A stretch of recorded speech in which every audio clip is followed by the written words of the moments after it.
Okay, तो आज हम टॉपिक लेंगे क्रिप्टोग्राफी का। क्रिप्टोग्राफी क्या होती है, फेमिलियर हो इस चीज से? कभी सुना है इसके बारे में या कुछ आइडिया है इसका, क्रिप्टोग्राफी का?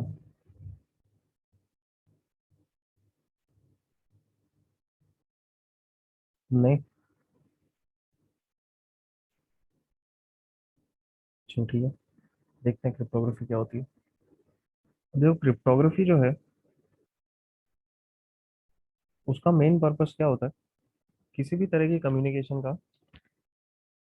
किसी भी तरह की कम्युनिकेशन को सिक्योर करना।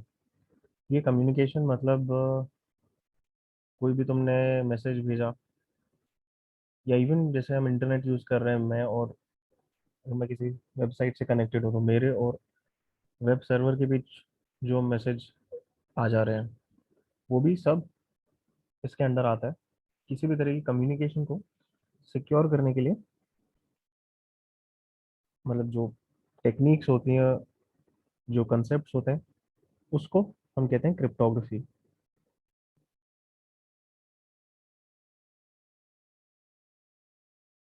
तो और देखते हैं इसके बारे में अपन।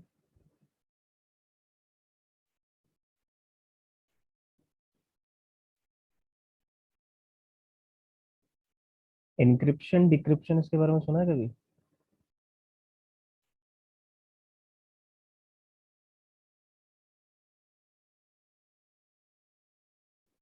नहीं? No sir. ठीक है, वो सब भी करते हैं डिस्कस।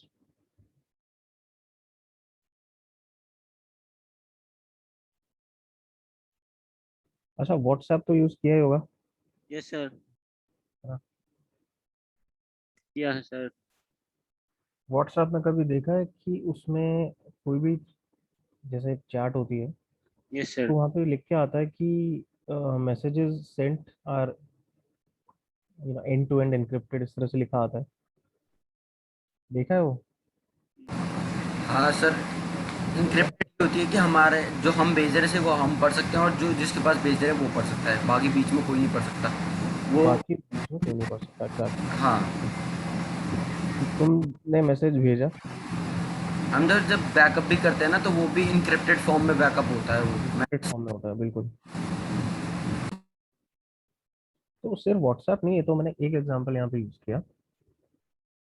सिर्फ व्हाट्सएप नहीं है, ऐसे बहुत से एप्लीकेशंस हैं, मतलब बहुत, जो भी, जहाँ भी तुम्हारी कम्युनिकेशन होती है, जब भी एप्लीकेशन यूज करते हो, मेजोरिटी सारे एनक्रिप्टेड होती है। जैसे तुम इंटरनेट यूज करते हो, वहाँ भी most of your communication is encrypted.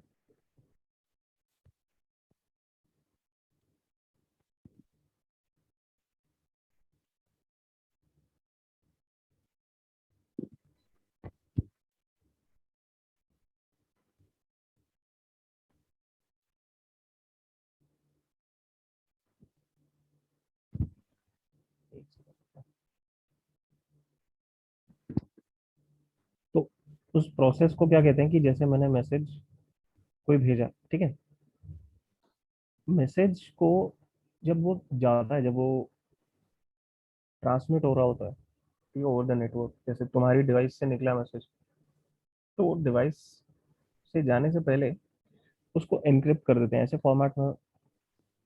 Basically वो चेंज हो जाता है, जो कोई भी अनऑथराइज्ड थर्ड पार्टी अगर है, उसको नहीं पता चलेगा।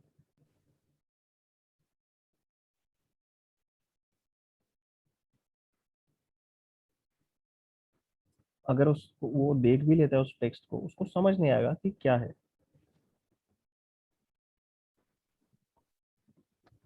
जैसे कोई हमारा हैक करता है तो उसे पता नहीं चलेगा हमें क्या भेजा है। हाँ।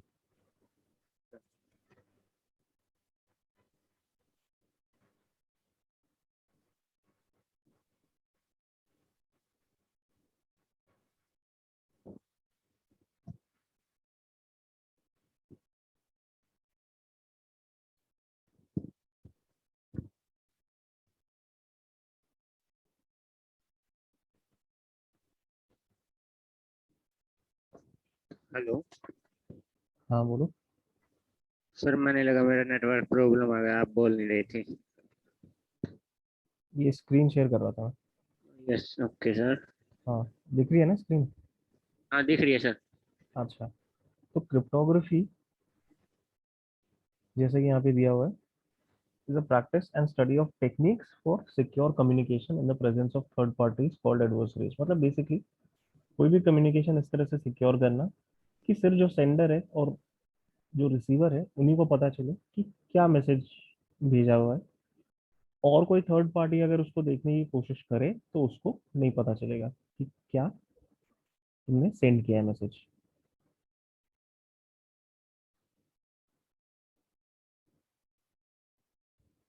अच्छा, अब यहाँ पे एक दिया हुआ है, cryptography is associated with the process of converting ordinary plain text into unintelligible text and vice versa. Actually ये क्रिप्टोग्राफी नहीं है, ये एनक्रिप्शन है, एनक्रिप्शन एंड डिक्रिप्शन। ये क्रिप्टोग्राफी का एक हिस्सा है, बट क्रिप्टोग्राफी में और भी कंसेप्ट होते हैं। ठीक है, तो जैसे it is a method of storing and transmitting data in a particular form so that only those for whom it is intended can read and process it। ये भी एनक्रिप्शन और डिक्रिप्शन के अंदर आता है। तो अगर तुम्हें याद होगा, फर्स्ट जो हमने टॉपिक कवर किया था इंट्रोडक्टरी, उसमें हमने CIA ट्राइड डिस्कस किया था, कॉन्फिडेंशियलिटी, इंटेग्रिटी, अवेलेबिलिटी, ये सारी चीज़ों की बात की थी हमने, हाँ यस सर। सर। है ना? तो अब किसी भी कम्युनिकेशन को सिक्योर करने में, जैसे यहाँ पे चीज़ें बताई हुई हैं, कॉन्फिडेंशियलिटी और इंटेग्रिटी वाला कंसेप्ट यहाँ पे दोबारा से आता है कि कॉन्फिडेंशियलिटी उस कम्युनिकेशन की हमें प्रिजर्व करनी है। यहाँ पे कॉन्फिडेंशियलिटी तो मेन पर्पस है ही कि भाई जो मैसेज जिसके लिए है उसको मिले, और जिसने भेजा है मतलब उसको पता चले क्या है, और जिसने भेजा ऑफ कोर्स उसको तो पता ही है, और किसी को ना पता चले। इंटेग्रिटी मतलब जो मैसेज भेजा गया एग्जैक्टली वही मैसेज जाएगा। ठीक है, कोई अनऑथराइज चेंज नहीं होगा, मॉडिफिकेशन नहीं होगा, कोई भी उसको चेंज नहीं कर सकता जब वो ट्रांसमिट हो रहा है मैसेज।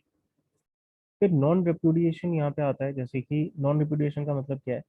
जैसे मान लो सेंडर ने एक मैसेज भेजा, ठीक है, और मैसेज भेजने के बाद आगे जाके कभी वो कह रहा है कि नहीं मैंने तो ऐसा कोई मैसेज भेजा ही नहीं, तो ये चीज भी होती है नॉन रिप्यूडिएशन की। नॉन रेप्यूडिएशन हो गया कि बाद में आप अपनी बात पे पलट रहे हो कि मैंने तो मैसेज भेजा ही नहीं। लेकिन क्रिप्टोग्राफी का एक पर्पस ये भी हो जाता है कि नॉन रेप्यूडिएशन इंश्योर करना, कि एक बार मैसेज भेज दिया उसके बाद में ये नहीं कह सकते कि नहीं मैंने तो ऐसा कोई मैसेज ही नहीं भेजा। वो अब ऑफ कोर्स एनक्रिप्शन डिक्रिप्शन में नॉन रिप्यूडिएशन नहीं होता, बट एक दूसरी एप्लीकेशन है वो क्रिप्टोग्राफी की, जब मैं उस पर आऊंगा तब आई टॉक अबाउट इट। फिर आता है authentication. Sender and receiver can confirm each others identity. ये भी अगेन एनक्रिप्शन डिक्रिप्शन के थ्रू डायरेक्टली नहीं होता है, मतलब हर फॉर्म ऑफ एनक्रिप्शन में ये चीज़ नहीं होती। इसके भी तरीके हैं, जब हम डिस्कस करेंगे तो मैं बताऊंगा ये चीज़ें।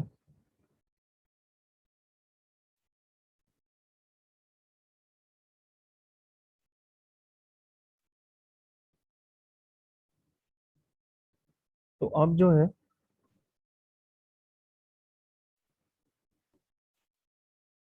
अब क्रिप्टोग्राफी के अंदर क्या क्या आता है और इसकी कुछ एप्लीकेशंस उन्होंने बताई हुई हैं। It's used in money applications like banking transactions, computer passwords and e commerce transactions. ये जस्ट कुछ एग्जांपल्स इन्होंने दिए कि कहाँ कहाँ यूज होती है।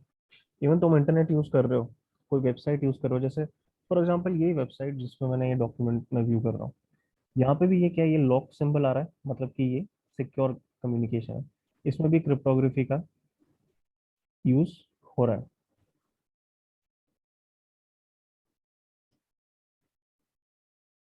कोई भी ऑनलाइन ट्रांजैक्शन होता है वो हमेशा सिक्योर कनेक्शन पे ही होता है।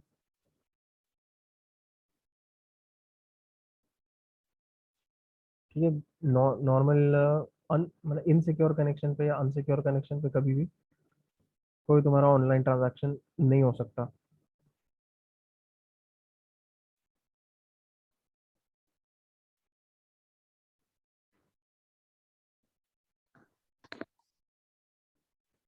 अब क्रिप्टोग्राफी में देखते हैं क्या क्या आता है उसके अंदर। एक तो जैसे कि मैंने बोला एनक्रिप्शन और डिक्रिप्शन होता है। ठीक है, एनक्रिप्शन मतलब मैसेज को अच्छा, इसको मैं चेंज करता हूँ, कुछ और शेयरिंग पे लगाता हूँ। यहाँ पे जो है बहुत कम दिया हुआ है, थोड़ा सा इसको डिटेल में देखते हैं।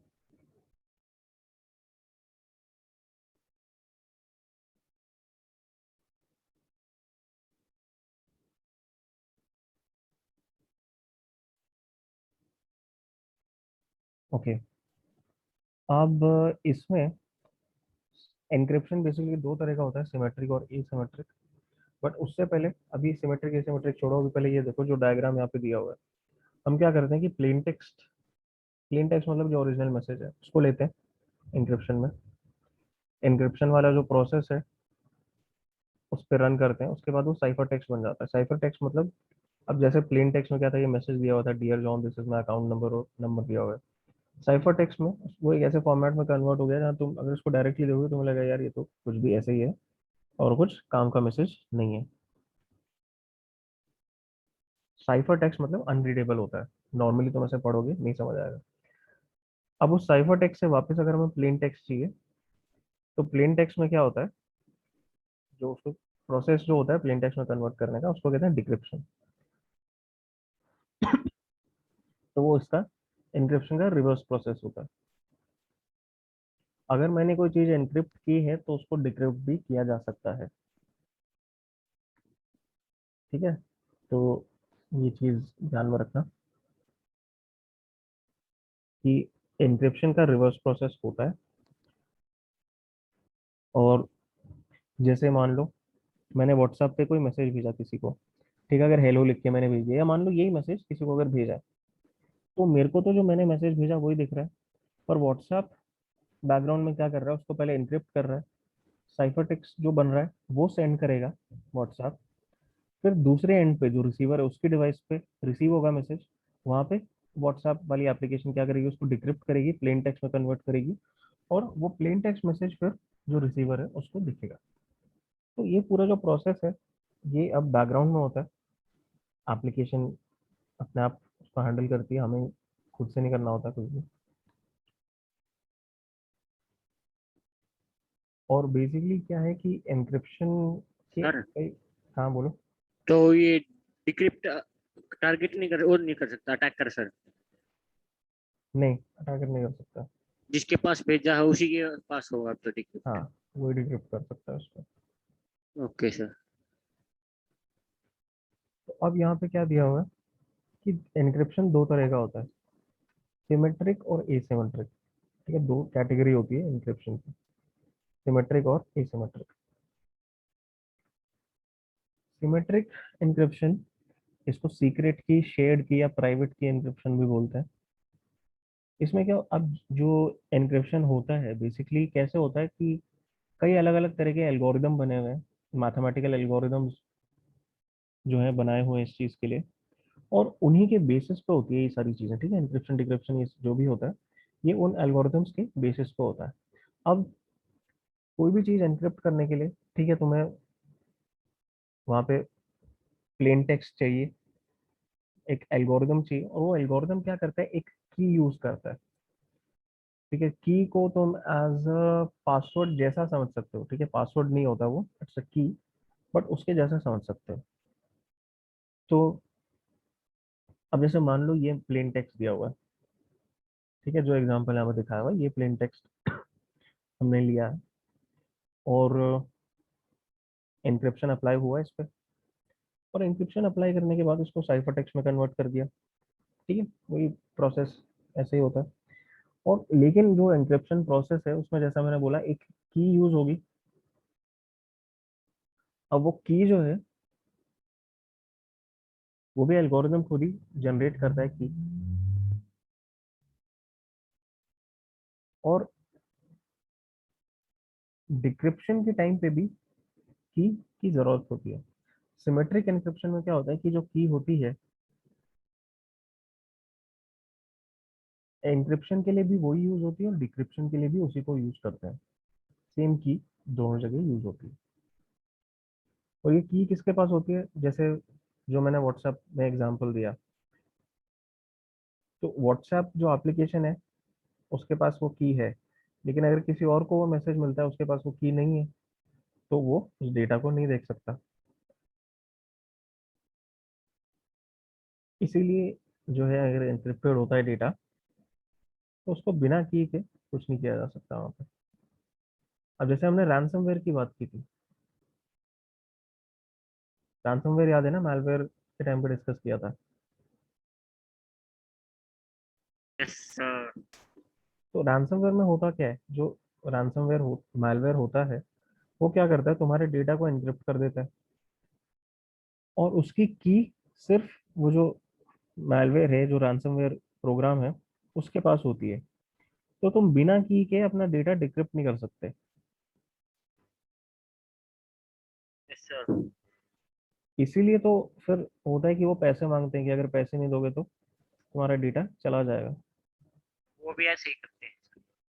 हाँ, तो वो वही है ना कि तुम्हारा डेटा एन्क्रिप्टेड है, की सिर्फ वो रैंसमवेयर वालों के पास है। जब तक तुम पैसे दोगे नहीं, वो की तुम्हें नहीं देंगे। वो हम डेटा हम भी नहीं दे सकते हैं ना सर। हाँ, तो वो फिर as long as data encrypted है तो उसका कुछ कर ही नहीं सकते, यूज नहीं कर सकते उसको। Yes sir. तो ये जो की होती है, ये यहाँ पे मेन, मतलब मेन एन्क्रिप्शन में इसी का यूज है कि की को हमेशा सिक्योर रखना चाहिए। अब सिमेट्रिक एन्क्रिप्शन में वही है कि सेम की यूज होती है दोनों जगह, एन्क्रिप्शन में भी और डिक्रिप्शन में भी। लेकिन एक होता है एसिमेट्रिक एन्क्रिप्शन, जिसमें एक पेयर होता है कीज का, दो कीज होती है।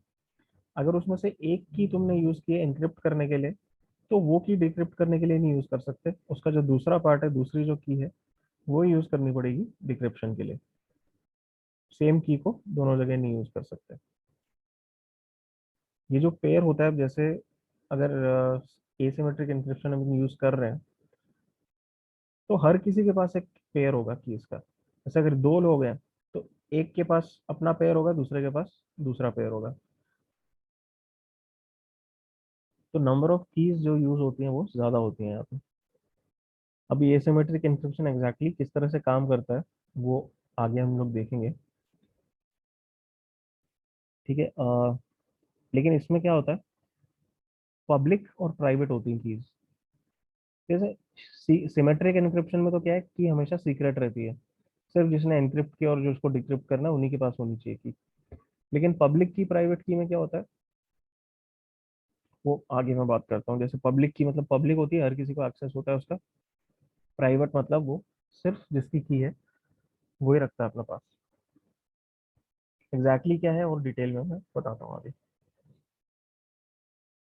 अच्छा, तो सिमेट्रिक एन्क्रिप्शन जो है उसकी अब थोड़ी देख लेते हैं कि क्या क्या एल्गोरिदम्स होते हैं उसमें।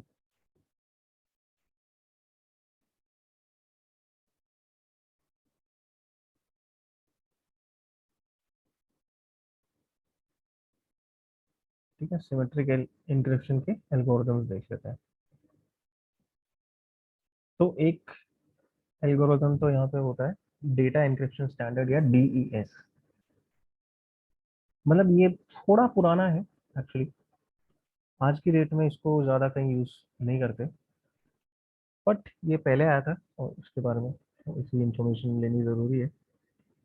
तो this algorithm is design to encipher and decipher blocks of data. Encipher मतलब एनक्रिप्ट और डिसाइफर मतलब decrypt blocks of data consisting of 64 bits under control of a 56 bit की। अच्छा, तो अच्छा, ये जो एन्क्रिप्शन एल्गोरिदम होते हैं इनको साइफर्स भी कहते हैं। और दो अलग अलग और क्लासिफिकेशन होती हैं इनकी, कि एक तो होता है ब्लॉक साइफर, एक होता है स्ट्रीम साइफर। ब्लॉक साइफर मतलब कि एक टाइम पे वो एक ब्लॉक लेता है डेटा का और उसको एन्क्रिप्ट करता है, फिर दूसरा ब्लॉक लेता है उसको एन्क्रिप्ट करता है, फिर तीसरा चौथा, ऐसे अलग अलग ब्लॉक्स में लेके को एन्क्रिप्ट करता है। और स्ट्रीम साइफर जो होता है वो एक एक कैरेक्टर को करते हैं, तो वो ब्लॉक्स में नहीं लेते डेटा, कंटिन्यूसली डेटा को लेते रहते हैं एक एक बिट करके। तो ये क्या है, ये एक ब्लॉक साइफर है। ये ब्लॉक साइज कितना, एक टाइम पे 64 बिट का ब्लॉक लेता है, 64 बिट डेटा लेता है। और की यहाँ पे कितनी है, 56 बिट की है। तो की जो लेंथ है वो 56 बिट है। तो DES is the archetypal block cipher, मतलब an algorithm that takes a fixed length string of plain text bits, जो मैंने बात की ब्लॉक साइफर्स की, and transforms it into a cipher text bit string of the same length. तो अगर वो 64 bits का ब्लॉक ले रहा है इनपुट, तो आउटपुट भी 64 बिट्स का ही लेगा। ठीक है।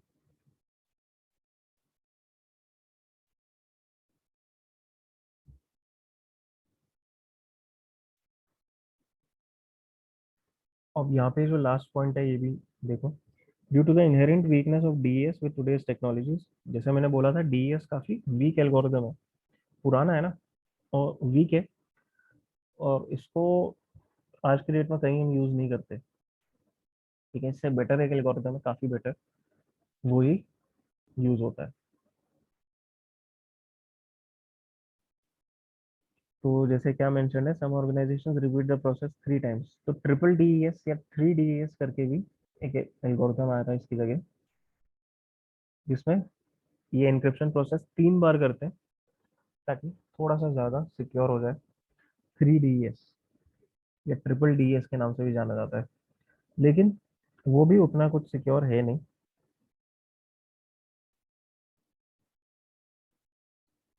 और इससे बेटर एक एल्गोरिथम है एईएस नाम का, तो हर जगह आजकल उसी को अपन यूज करते हैं। इवन तुम्हारा रैंसमवेयर भी जो है एईएस को यूज करता है वो।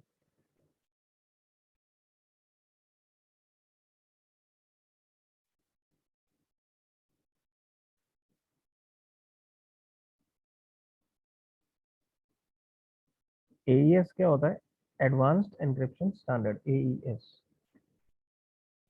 तो एईएस भी सिमेट्रिक एल्गोरिथम है, और ये भी एक ब्लॉक साइफर है। Iterated block cipher works by repeating the same operation multiple times, और इसमें ब्लॉक साइज होता है 128 बिट्स का, और की साइज होता है 128, 192 और 256 बिट्स, मतलब 3 अलग अलग वेरिएंट्स हैं एईएस के, जिसमें एक की साइज, जैसे एईएस 128 अगर यूज करोगे तो 128 बिट की होगी, उसमें 192 यूज करोगे तो 192 बिट, और 256 बिट अगर यूज करोगे, एईएस 256 कहते हैं उसको, उसकी की 256 बिट्स की होगी लेंथ में।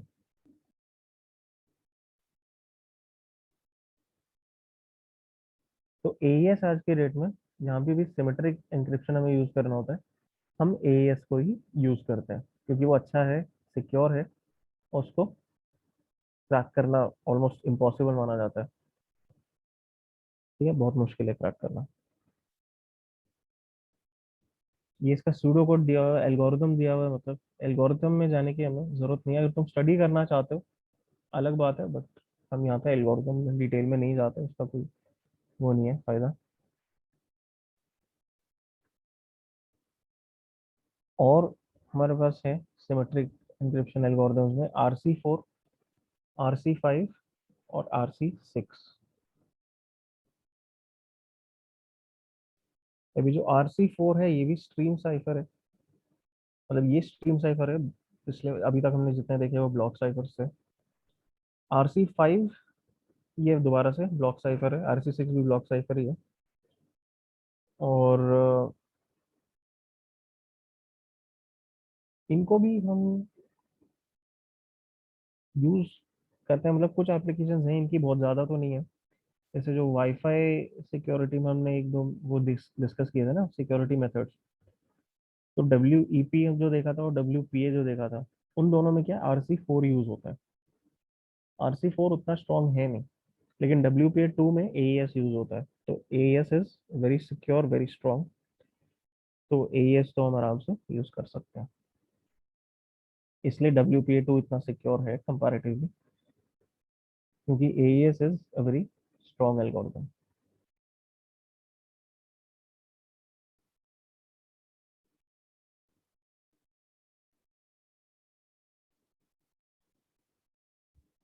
अच्छा, अब अपन आते हैं एसिमेट्रिक एन्क्रिप्शन पे। अब एसिमेट्रिक एन्क्रिप्शन कैसे काम करता है वो मैं एक डायग्राम की मदद से बताता हूँ तुम्हें।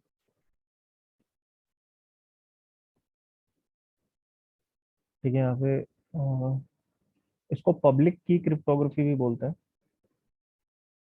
ठीक है, एसिमेट्रिक एन्क्रिप्शन को।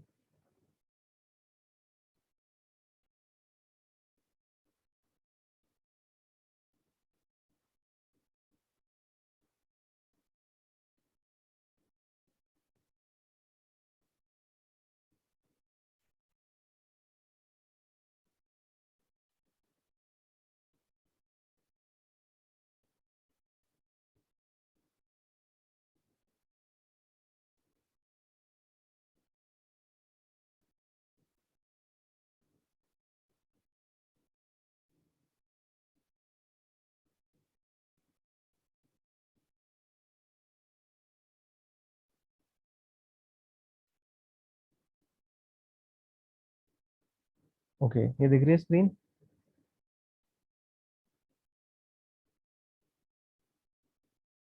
यस सर, दिख रही है। तो यहाँ पे देखो दो पार्टीज हैं, दो पार्टीज मतलब कम्युनिकेशन करने के लिए दो पार्टीज हैं, एलिस और बॉब। ठीक है, तो ये दोनों कम्युनिकेट करना चाह रहे हैं आपस में। अब अभी हम बात कर रहे हैं एसिमेट्रिक क्रिप्टोग्राफी की, एसिमेट्रिक एन्क्रिप्शन की, एसिमेट्रिक क्रिप्टोग्राफी नहीं, एसिमेट्रिक एन्क्रिप्शन की।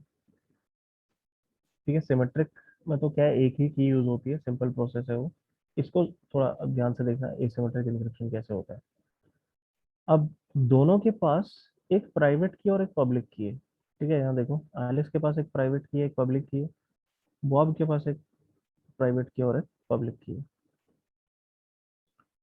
अब यहाँ पे सिचुएशन ये है कि एलिस को मैसेज बॉब को भेजना है। ठीक है, एलिस इज द सेंडर और बॉब रिसीवर है मैसेज का।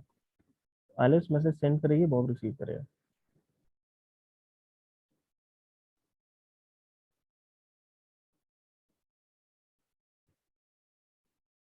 तो अब एलिस पहले तो जो प्लेन टेक्स्ट है, मतलब जो ओरिजिनल मैसेज है, उसको लेगी और उसको एनक्रिप्ट करेगी। एनक्रिप्ट किससे करेगी? बॉब की पब्लिक की से।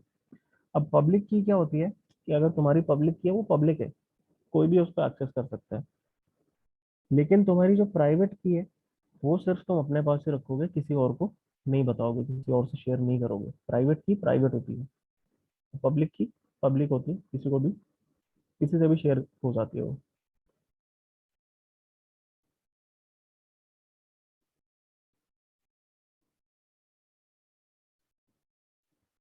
तो पब्लिक की जो है वो सबको अवेलेबल है। तो अब यहाँ पे एलिस को मैसेज भेजना है, तो बॉब की पब्लिक की लेके उसको एनक्रिप्ट करेगी मैसेज को।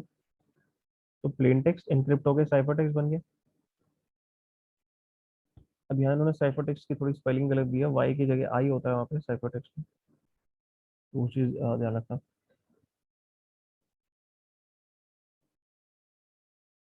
तो एलिस बॉब की पब्लिक की से मैसेज को एनक्रिप्ट करेगी और मैसेज भेज देगी।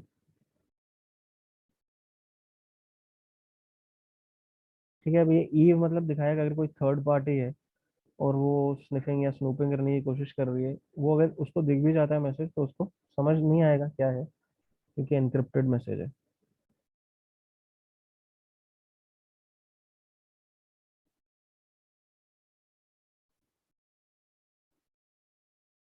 तो अब बॉब के पास क्या आया, मैसेज आया, साइफर टेक्स्ट आया। वो अपनी प्राइवेट की लेगा और उस मैसेज को डिक्रिप्ट करेगा। क्योंकि मैंने क्या क्या बोला था कि जो पेयर होता है कीज का, पब्लिक और प्राइवेट, उसमें से एक की एनक्रिप्ट करती है तो दूसरी डिक्रिप्ट करती है।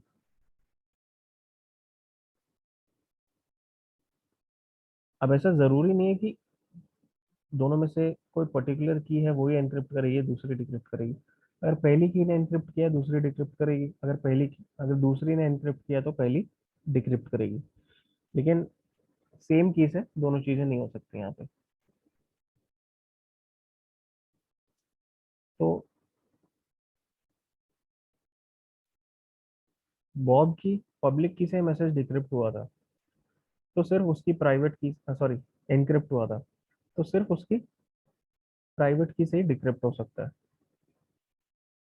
सिमिलरली अगर बॉब को मैसेज भेजना है एलिस को, तो एलिस की पब्लिक की लेगा, मैसेज एनक्रिप्ट करेगा और भेज देगा। एलिस फिर अपनी प्राइवेट की से उसको डिक्रिप्ट कर लेगी।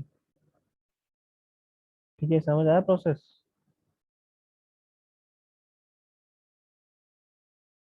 Yes sir. अच्छा, क्या हम इसमें उल्टी चीज कर सकते हैं, रिवर्स कर सकते हैं क्या इसका? मतलब रिवर्स एज इन कि हमने मैसेज भेजने, मतलब एलिस ने मैसेज भेजने के लिए क्या किया, बॉब की पब्लिक की ली और एनक्रिप्ट किया मैसेज को। लेकिन क्या मैं ऐसा कर सकता हूँ कि बॉब की प्राइवेट की, सॉरी, बॉब की प्राइवेट की तो एलिस के पास होगी नहीं, मतलब एलिस अपनी प्राइवेट की से मैसेज एनक्रिप्ट करे और फिर जब वो मैसेज बॉब के पास पहुंचे तो वो एलिस की पब्लिक की लेके उसको डिक्रिप्ट कर ले। क्या ऐसा कर सकते हैं फिर कैसे, एक बार दोबारा बताना। कि देखो अभी तो हमने क्या किया, एलिस को बॉब को मैसेज भेजना है तो बॉब की पब्लिक की से उसको एनक्रिप्ट करेगी और मैसेज जब बॉब के पास जाएगा तो अपनी प्राइवेट की यूज करेगा डिक्रिप्ट करने के लिए। लेकिन क्या मैं ऐसा कर सकता हूँ कि एलिस मैसेज भेजने के लिए अपनी प्राइवेट की लेके मैसेज एनक्रिप्ट कर दे और बॉब के पास जब वो मैसेज पहुंचे तो वो फिर एलिस की पब्लिक की लेके उसको डिक्रिप्ट कर ले। क्या हम ऐसा कर सकते हैं? हो जाएगा सर। हो जाएगा। ठीक है, शायद। देखो हो तो जाएगा, पॉसिबल तो है, ठीक है, सही कह रहे हो, हो जाएगा। पर क्या हमें ऐसा करना चाहिए? तो वो तो हमें उसकी प्राइवेट की मिल गई सर वैसे तो। नहीं, प्राइवेट की तो जैसे आ, हर किसी के पास अपनी ही है प्राइवेट की, तो यस सर। पब्लिक की किसी और की तुम्हारे पास हो सकती है। तो इस सिचुएशन में एलिस क्या करेगी, अपनी प्राइवेट की से एनक्रिप्ट करेगी और बॉब एलिस की पब्लिक की से डिक्रिप्ट करेगा। तो ये चीज पॉसिबल तो है, ठीक है, तुमने कहा कि हो जाएगी, ठीक है हो जाएगी। बट क्या ऐसा हमें करना चाहिए? हाँ या ना, करना चाहिए या नहीं?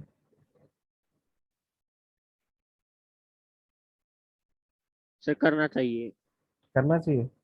शायद सही है, मेरे हिसाब से तो करना चाहिए। अच्छा, तो तुम्हें क्या लगता बिल्कुल। है विवेक? क्या सर? नहीं, मैं विवेक से पूछ रहा हूँ।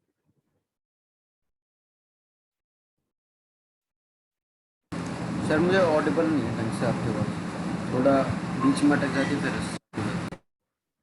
अभी ऑडिबल है? हाँ सर, आप अब है।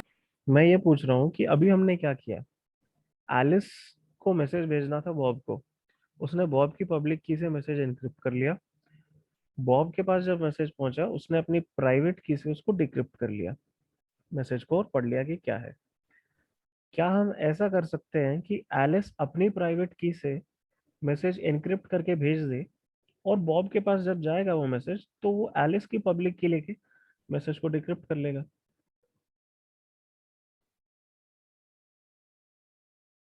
सर हाँ। बॉब को मैसेज भेजना है, बॉब के से मैसेज लेना है। नहीं, बॉब को तो भेजना है मैसेज, बॉब को मैसेज भेजना है। भेजना एक है। तरीके से तो सर बॉब उसकी प्राइवेसी पूरी ले रहा है पब्लिक की उसके पास है, तो फिर सर पूरी। कैसे? वैसे जैसे आपने बोला कि बॉब क्या करेगा, उसके एलिस क्या करेगा, अपनी प्राइवेट की से बॉब को मैसेज करेगा और बॉब उसकी एलिस की पब्लिक की से उसको डिक्रिप्ट कर लेगा। हाँ। तो सर हो तो जाएगा, ये होगा बिल्कुल। हाँ। सर उसकी वजह से तो सर उसके पास तब वो किसी भी मैसेज को डिक्रिप्ट कर सकता है ना, फिर बॉब तो एलिस के।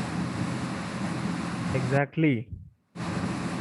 ठीक है, हो तो जाएगा लेकिन ऐसा कभी कोई करेगा नहीं, ऐसा हाँ। कभी किया नहीं जाता। क्यों? क्योंकि सिर्फ बॉब नहीं ना, एलिस की पब्लिक की तो क्या पब्लिक है, तो और कोई भी एक्सेस कर सकता है उसको, ये तो है सर। है ना? तो एलिस ने अगर अपनी प्राइवेट की से मैसेज एनक्रिप्ट किया है तो कोई भी देख पाएगा ना वो मैसेज, वो पब्लिक की तो पब्लिक है, किसी हर किसी के पास है। तो वो मैसेज भले उसने भेजा सिर्फ बॉब को है, अगर कोई और थर्ड पार्टी आके वो मैसेज ले लेता है, एलिस की पब्लिक की से डिक्रिप्ट करेगा, हो जाएगा डिक्रिप्ट, उसको दिख जाएगा मैसेज। फिर तो हम जो पूरा यहाँ पे एनक्रिप्शन अप्लाई कर रहे हैं, क्रिप्टोग्राफी कर रहे हैं, उसका तो फिर मीनिंग ही नहीं रहा। इससे अच्छा तो सीधे सीधे भेज दो मैसेज। तो इसका मतलब हमें नहीं करना चाहिए। बिल्कुल भी नहीं करना चाहिए, ऐसा नहीं किया जाता। तो समझ आ रहा है ना क्यों, क्यों नहीं अगर किया यस कर जाता? सर, देंगे आ तो गया। सर उसके पास सब कुछ पब्लिक हो गया उसका सब कुछ, कर दे, उसके इसलिए मैसेज तो को नहीं किया डिक्रिप्ट जाता। करके पढ़ लेगा। हाँ, बॉब नहीं और कोई भी इनक्रिप्ट कर सकता है। हाँ सर वो तो अनसिक्योर वाली बात हो गई है तो, है ना? हाँ एग्जैक्टली, फिर तो मतलब जो हम इंक्रिप्शन कर रहे हैं, इतनी मेहनत कर रहे हैं, यस तो यस फायदा नहीं यस। है। ठीक है, तो क्लियर है ना ये चीज़? Yes sir. हाँ सर। क्लियर होना चाहिए, इसलिए मैं ये चीज़ स्पेसिफिकली पूछता हूँ। अगर तुम्हें ये चीज़ समझ आ गई, मतलब ये कंसेप्ट क्लियर हो गया। ओके। तो क्योंकि उसकी तो हमें पब्लिक की भी होगी और प्राइवेट की, तो उससे कर लेंगे। अनसिक्योर वाली बात होगी ये तो सर, है ना? हाँ वही ना, अनसिक्योर वाली बात से तो फायदा ही नहीं हुआ ना कोई, तो ये तो उससे इतनी हमें तो मेहनत कोई फायदा करेंगे। नहीं हुआ सर, वैसे भी देख लेगा। हाँ, ये तो इतनी मेहनत भी करो फिर क्या, पूरा उसका पर्पस खत्म हो जाता है फिर, जो ओके हम सर, यस वो सर। कर रहे हैं। ठीक है, तो ये कंसेप्ट होता है एसिमेट्रिक एन्क्रिप्शन का। अब एसिमेट्रिक एन्क्रिप्शन में अगर मैं एल्गोरिदम्स की बात करूं, तो एक मेन जो सबसे ज़्यादा यूज होता है, उस एल्गोरिदम को कहते हैं आरएसए। हाँ। ठीक है, आरएसए, राइवस शमीर एडलमन, मतलब जिन लोगों ने बनाया था उनके सरनेम्स लेके इसका नाम बना। ठीक है, यहाँ पे ये चीज़ लिखी हुई हुई है कि it is an internet encryption and authentication system that uses an algorithm developed by Ron Rivest, Adi Shamir and Leonard एडलमन। तो जो उसके क्रिएटर्स हैं, उन्होंने अपने सरनेम डाल के उसको बनाया। RSA encryption is widely used, one of the de facto encryption standard। ठीक है, काफी जगह यूज होता है ये। जैसे सिमेट्रिक एन्क्रिप्शन में AES मेन है, वैसे ही एसिमेट्रिक एन्क्रिप्शन में RSA मेन एल्गोरिदम है जो यूज होता है। और भी एल्गोरिदम्स हैं, बट मेन RSA है। सर हम अपना साइफर टेक्स्ट बना सकते हैं कोई?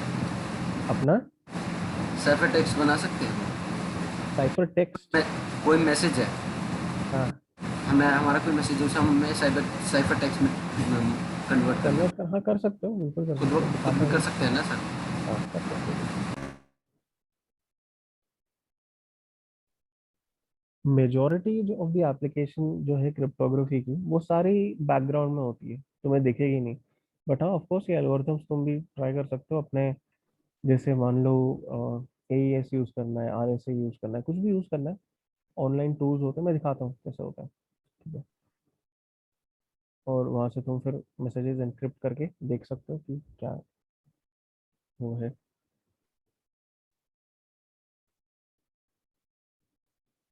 तो पहले तो ये इनकी बात करते हैं जो एल्गोरिथम्स हैं, एनक्रिप्शन एल्गोरिथम्स। तो RSA मेन है एसिमेट्रिक एन्क्रिप्शन में, और भी हैं, जैसे उनका डिस्कस करते हैं, और भी कौन कौन से हैं एसिमेट्रिक।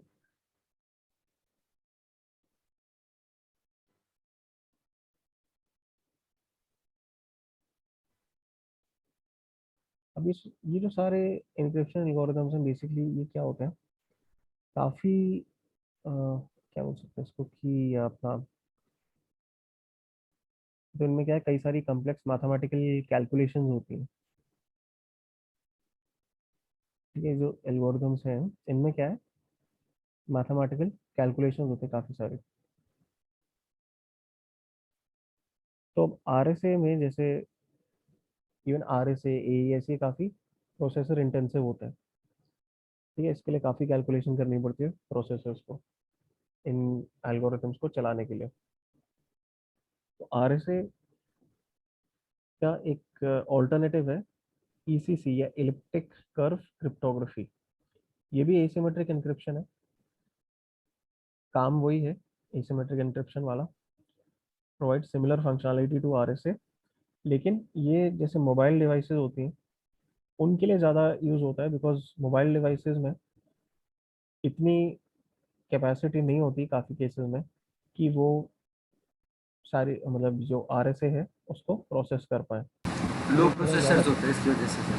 हाँ, लो प्रोसेसर्स होते हैं सर, जो स्मॉलर हाँ, डिवाइसेस होते हैं। कि मोबाइल डिवाइसेस के प्रोसेसर्स ठीक है, एकदम वो नहीं होते, खराब नहीं होते, बट उतने पावरफुल नहीं होते, कम पावरफुल होते हैं वो। ठीक है, जो तुम्हारे PC है, लैपटॉप है, इनके प्रोसेसर जितने पावरफुल तो बिल्कुल नहीं होते मोबाइल के प्रोसेसर्स। इतने पावरफुल प्रोसेसर आने लग गए फ़ोन में, तो बैटरी तो एकदम तुरंत खत्म हो जाएगी। प्लस फ़ोन में डालना उसको फिजिबल है भी नहीं। एनीवे वो अलग, वो तो अलग ही डिस्कशन है।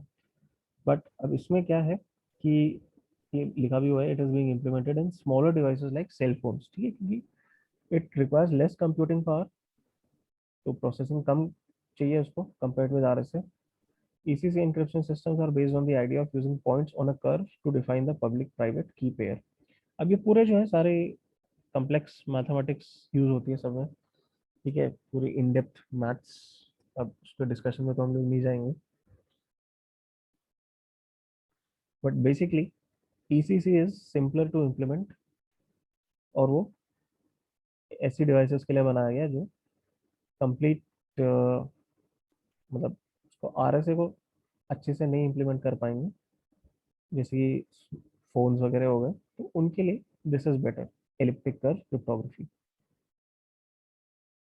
फिर यहाँ पे दिया हुआ है L Gamal is an algorithm use for transmitting digital signature. अच्छा, डिजिटल सिग्नेचर्स हमने अभी नहीं डिस्कस किए। जब हैशिंग की मैं बात करूँगा तो उसके बाद मैं बताता हूँ डिजिटल सिग्नेचर्स क्या होते हैं, बिकॉज वहाँ पे हैशिंग यूज होती है। तो हैशिंग के डिस्कशन के बाद will talk about this digital signatures.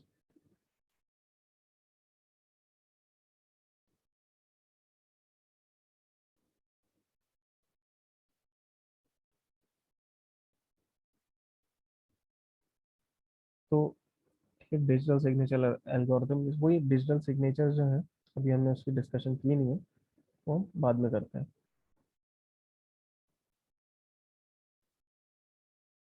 तो ये तो हुआ कि क्रिप्टोग्राफी क्या होती है, क्रिप्टोग्राफी सॉरी एन्क्रिप्शन डिक्रिप्शन क्या होता है। क्रिप्टोग्राफी तो पूरा चैप्टर ही है हमारा।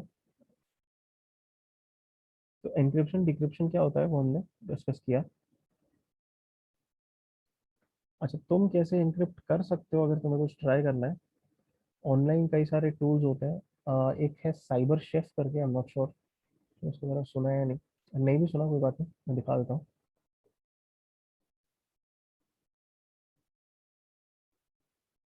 Let's see this, simply cyber chef करके सर्च करना, ठीक है, साइबर शेफ। अब इसमें क्या है, बहुत से एल्गोरिथम्स में मिल जाएंगे, जैसे मान लो AES चाहिए तो मैं AES सर्च करता हूँ। अगर कुछ डिक्रिप्ट करना है डिक्रिप्ट कर सकते हो, एनक्रिप्ट करना है एनक्रिप्ट भी कर सकते हो।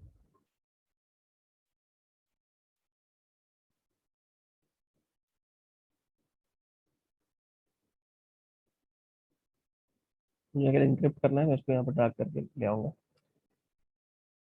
अब पहले तो इनपुट क्या है, मान लो सिंपली हेलो। अब वो की मांग रहा है मेरे से, तो की मैं कुछ भी दे सकता हूँ।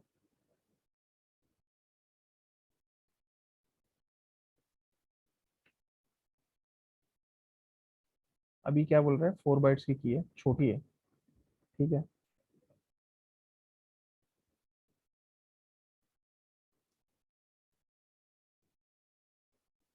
ओ अच्छा,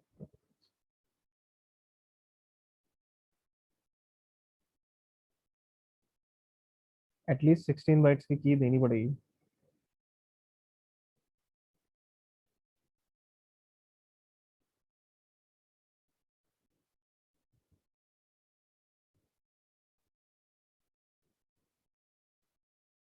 और एक इनिशियलाइजेशन वेक्टर भी होता है, वो भी देना पड़ता है। अभी के लिए सिंपल हमने 0 ही रखा है। तो हेलो इनपुट दिया, तो उसका आउटपुट क्या आया। मान लो हम की को थोड़ा सा चेंज कर देते हैं,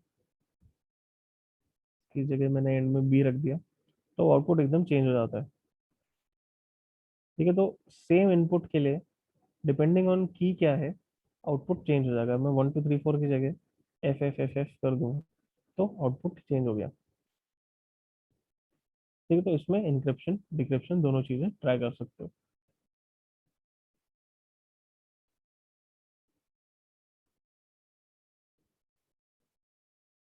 अब आते हैं हैशिंग पे।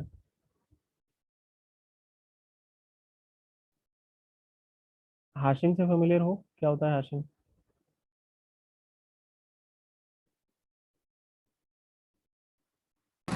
No sir. नहीं, अच्छा चलो ठीक है, डिस्कस करते हैं यहाँ पे हैशिंग। तो हैशिंग क्या होता है, हैश फंक्शंस भी अगेन मैथमेटिकल फंक्शंस होते हैं, और इसमें क्या होता है कि तुम कोई इनपुट देते हो उसको, और वो उस इनपुट को प्रोसेस करता है और उसका एक आउटपुट निकाल के दे देता है तुम्हें। ठीक है, उसको हम हैश वैल्यू कहते हैं। जैसे यहाँ पे क्या दिखाया हुआ है कि डॉक्यूमेंट लिया हमने, उसको मैसेज डाइजेस्ट फंक्शन या हैश फंक्शन के अंदर भेजा, और हैश फंक्शन ने एक हैश वैल्यू निकाल के दे दी। अब तुम सेम इनपुट पे, मतलब जैसे सेम डॉक्यूमेंट पे मैं चाहे जितनी भी बार, एज लॉन्ग एज वो डॉक्यूमेंट मैंने एडिट नहीं किया, जो चेंजेस नहीं किए उसमें, वैसा का वैसा ही है, उसको मान लो अगर मैं 10 बार भी हैश कैलकुलेट करूं, हर बार सेम ही आएगा। ठीक है, इसमें की वगैरह का कोई कॉन्सेप्ट नहीं होता। हैश फंक्शन का जो मीनिंग है, मतलब जो यूज है, वो डिफरेंट है। एनक्रिप्शन का जो यूज है वो नहीं होता है यहाँ पे। एनक्रिप्शन में तो ये है कि मैसेज भेज रहे हैं, उसको सिक्योर करना है। हैशिंग में वो चीज़ नहीं होती, कोई मैसेज को सिक्योर करना कोई हमारा यहाँ पे पर्पस नहीं होता। इसके डिफरेंट पर्पसेस होते हैं हैशिंग के। सबसे पहले तो ये देखो कि हैशिंग कैसे काम करता है, कि हमने कोई भी इनपुट दिया। इनपुट कुछ भी हो सकता है, कोई फाइल हो सकती है, मल्टीपल फाइल्स दे सकते हो, कोई पूरी हार्ड डिस्क दे सकते हो, कोई डॉक्यूमेंट है, कोई प्रोग्राम है, कोई एग्जीक्यूटेबल है, कुछ भी है। उसका अगर तुमने हैश निकाला, बेसिकली क्या है, वो एक वैल्यू है, हैश वैल्यू जो कैलकुलेट हुई उस इनपुट के लिए, और वो वैल्यू एक तरह से उस इनपुट को रिप्रेजेंट करती है। लेकिन यहाँ पे कोई रिवर्स प्रोसेस नहीं होता। ठीक है, जैसे इंक्रिप्शन डिक्रिप्शन में क्या होता है, कोई चीज़ एनक्रिप्ट की तो उसको डिक्रिप्ट किया जा सकता है, साइफर टेक्स्ट से हमें प्लेन टेक्स्ट मिल जाता है। यहाँ पे ऐसा कुछ नहीं है। हैश वैल्यू से तुम्हें ओरिजिनल इनपुट नहीं पता चलेगा कि किस, अगर तुम्हारे पास सिर्फ हैश वैल्यू है तो तुम ये नहीं पता लगा सकते कि किस चीज़ की हैश वैल्यू है।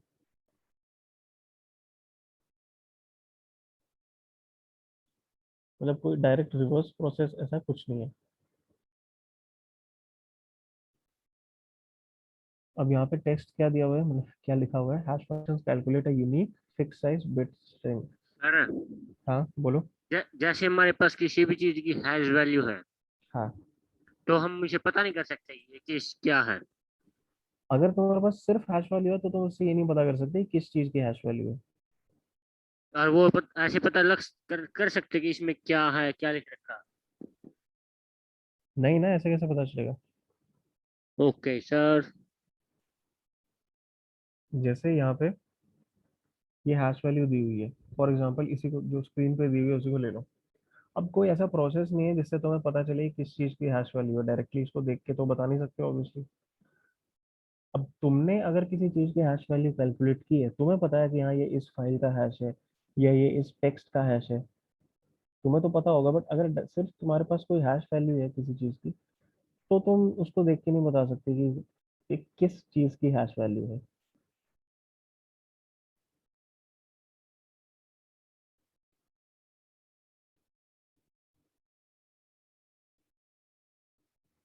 अच्छा, अब और क्या लिखा है, if any given bit of the functions input is change, every output bit has a 50% chance of changing. मतलब कि जरा सा भी स्लाइट कुछ चेंज हो गया इनपुट में तो आउटपुट पूरा का पूरा तुम्हारा चेंज हो जाएगा। और इसको एक चीज और, ये जो था लिखा हुआ है calculate a unique fixed size bit string. अगर एक पर्टिकुलर हैश फंक्शन की बात करें, कई अलग अलग तरह के हैश फंक्शन होते हैं। अगर मैं किसी पर्टिकुलर फंक्शन की बात करूं, तो वो फंक्शन जो है हमेशा एक फिक्स साइज की ही तुम्हें आउटपुट देगा। मतलब लेट्स से एक बहुत ही पॉपुलर हैश फंक्शन है MD5, मैसेज डाइजेस्ट 5। उसकी आउटपुट जो है वो 128 बिट्स की होती है, हमेशा फिक्स्ड है। 128 बिट का ही आउटपुट आएगा उसमें। चाहे मैं उसको इनपुट में एक सिंगल कैरेक्टर दे दूं, एक सिंगल लेटर दे दूं, या एक पूरा डॉक्यूमेंट दे दूं, बहुत बड़ी फाइल दे दूं, कुछ भी दे दूं, उसका आउटपुट जो भी आएगा उसको प्रोसेस करने के बाद इनपुट को 128 बिट्स का ही होगा। तो इनपुट किसी भी तरह से आउटपुट के अंदर नहीं है, ठीक है, सिर्फ आउटपुट उसको रिप्रेजेंट कर रहा है। बट अब एन्क्रिप्शन डिक्रिप्शन में तो क्या होता है, साइफर टेक्स्ट जो है, जितना लंबा प्लेन टेक्स्ट है उतना लंबा ही साइफर टेक्स्ट आएगा। साइफर टेक्स्ट को डिक्रिप्ट करके रिवर्स प्रोसेस उस पर लगा के हम प्लेन टेक्स्ट निकाल सकते हैं। हैशिंग में ऐसा नहीं है। हैशिंग में चाहे तुमने 2 TB की फाइल क्यों ना दे दी हो हैश करने के लिए, तुम्हारी हैश वैल्यू 128 बिट की ही आएगी। तो वो फाइल कहीं स्टोर नहीं हो रही है उस हैश वैल्यू के अंदर, सिर्फ उसको प्रोसेस करके एक वैल्यू निकली है, वो हैश वैल्यू बस। अब ये हैश काम कहाँ आता है, कैसे यूज करते हैं, मैं बताता हूँ अभी। बट ये समझना बहुत जरूरी है कि रिवर्स कोई करने का प्रोसेस है नहीं ऐसा। थर्ड पॉइंट एक और दिया हुआ है, it is computationally infeasible to have two files with the same message digest value. दो फाइल्स का, दो डिफरेंट फाइल्स अगर है, अगर कंटेंट डिफरेंट है दोनों का, तो दोनों के लिए हैश भी डिफरेंट आना चाहिए। और देखो लास्ट में नोट भी दिया हुआ है, message digest are also called one way hash function. जब बैश फंक्शन लिख दिया इन्होंने, एक्चुअली हैश फंक्शन है, because they can not be reverse, कोई रिवर्स प्रोसेस नहीं है। अब एक पॉपुलर हैश एल्गोरिथम है MD5।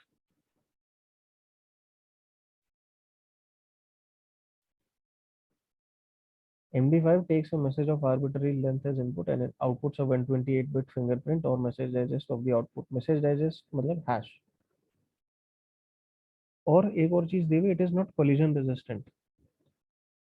कोलिजन क्या होता है, मान लो दो डिफरेंट फाइल्स हैं, दोनों का सेम आउटपुट अगर आ गया, दोनों का सेम हैश वैल्यू आ गई, कि दो अलग अलग फाइल्स हैं, दोनों में कंटेंट डिफरेंट है, दोनों का मैंने हैश कैलकुलेट किया, सेम आ गया, तो उसको कहते हैं हैश कोलिजन। ऐसा नहीं होना चाहिए। अगर तुम्हारा कोई हैश फंक्शन है, उसमें हैश कोलिजन नहीं होने चाहिए, कोलिजन रेजिस्टेंट होना चाहिए। लेकिन MD5 ऐसा नहीं है, तो MD5 का यूज अब धीरे धीरे खत्म होता जा रहा है। It is still deployed for digital signature applications, file integrity checking and storing passwords. तीन मेन जो यूजेस हैं हैश फंक्शंस के, सारे उन्होंने यहाँ पे मेंशन कर दिए। ये डिजिटल सिग्नेचर वो हम डिस्कस करेंगे। फाइल इंटीग्रिटी चेकिंग वो भी मैं दिखाऊंगा कैसे होता है। एंड स्टोरिंग पासवर्ड्स, जहाँ भी तुम्हारे पासवर्ड स्टोर होंगे। अच्छा, DBW हमने देखा था, उसमें याद है जब SQL इंजेक्शन के थ्रू हमने पासवर्ड्स निकाले थे टेबल से, तो पासवर्ड डायरेक्टली नहीं स्टोर थे, उसके हैश स्टोर था पासवर्ड का। याद है ये चीज? हाँ सर याद है तो उसके साथ। पासवर्ड, हाँ, तो वही चीज मैं कह रहा हूँ, पासवर्ड डायरेक्टली स्टोर नहीं होता कहीं भी, हैश स्टोर होते हैं। मतलब हैश स्टोर करने चाहिए, कुछ वेबसाइट्स अभी भी करती हैं password store, but plain text में पासवर्ड कहीं स्टोर नहीं करने चाहिए। अगर तुम भी कोई एप्लीकेशन बना रहे हो जहाँ पे पासवर्ड स्टोर हो रहे हैं, ऑलवेज पासवर्ड का हैश कैलकुलेट करके उसको स्टोर करो।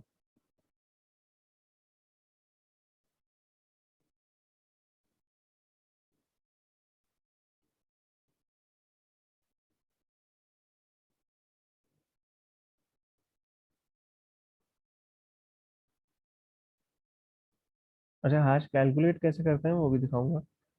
उसके भी कई तरीके हैं, एप्लीकेशंस भी आती हैं उसके लिए, और डायरेक्ट कमांड लाइन के थ्रू भी फाइल के हैश कैलकुलेट हो जाते हैं।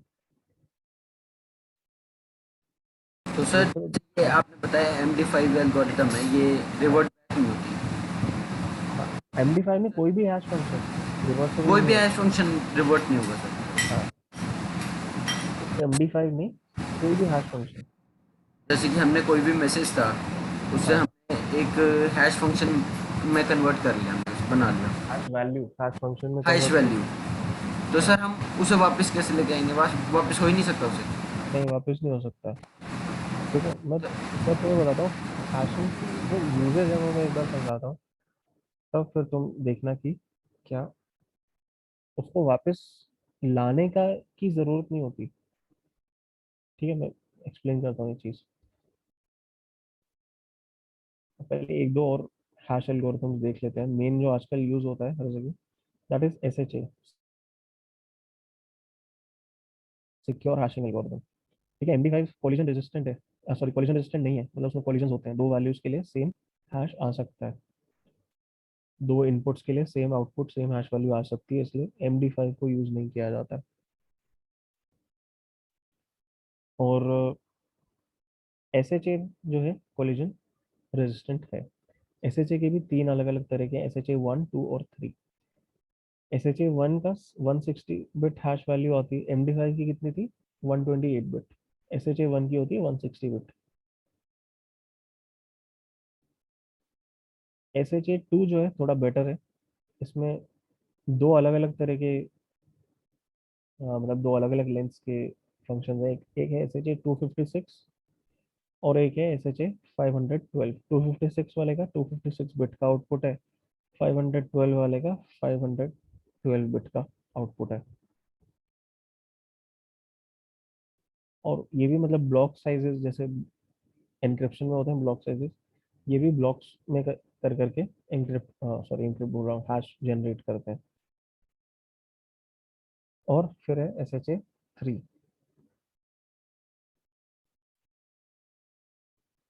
तो मेनली हर जगह SHA 2 या 3 यूज होता है।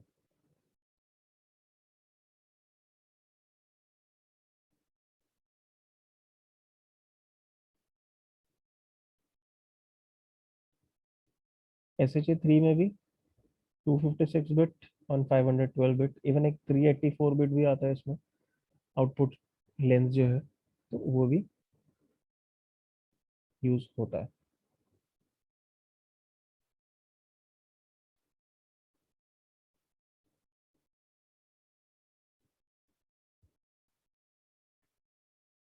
तो अब हैश कैलकुलेट कैसे करते हैं किसी चीज़ का, एक तरीका तो मैं दिखाता हूँ विंडोज़ में, पहले तो कमांड लाइन के थ्रू, फिर मैं लिनक्स पे भी आऊँगा। और लिनक्स पे तो सिंपली कमांड लाइन के थ्रू हो जाता है आराम से, किसी भी चीज़ का हैश अगर निकालना है। विंडोज़ में भी हो जाता है, ऐसे कोई वो नहीं है। तो पहले विंडोज़ के लिए देख लेते हैं, फिर आते हैं लिनक्स पे।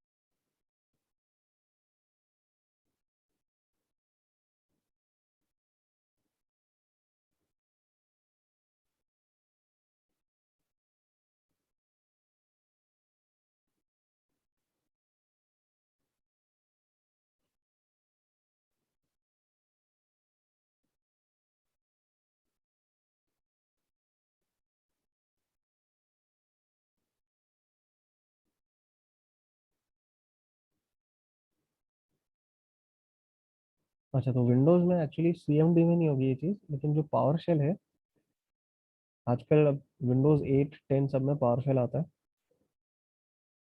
तो पावर शेल का एक कमांड है, गेट हाइफन फाइल हैश, और फिर फाइल का नाम लिख दो HBCD.txt। जैसे यहाँ पे मैं एक टेक्स्ट फाइल ले रहा हूँ, इसका मेरे को हैश चाहिए, तो इसका ये हैश इसने कैलकुलेट करके बताया।